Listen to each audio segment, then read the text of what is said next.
Inireklamo ng anti-trapo movement of the Philippines sa mga dating kalihim ng Department of Foreign Affairs sa Office of the Ombudsman.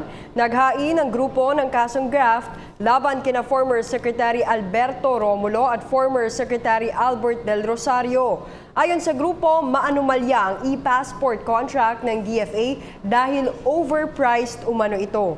Dagdag pa ng grupo, taong 2014 pa nila inihain ang naturang reklamo pero hindi umano ito pinansin kaya muli nilang inirefile ito ngayong araw.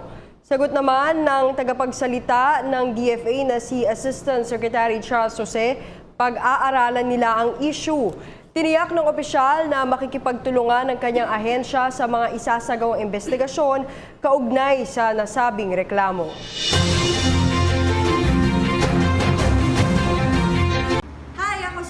Fernandez, mag-subscribe na sa PTV YouTube channel. I-click lang ang subscribe button.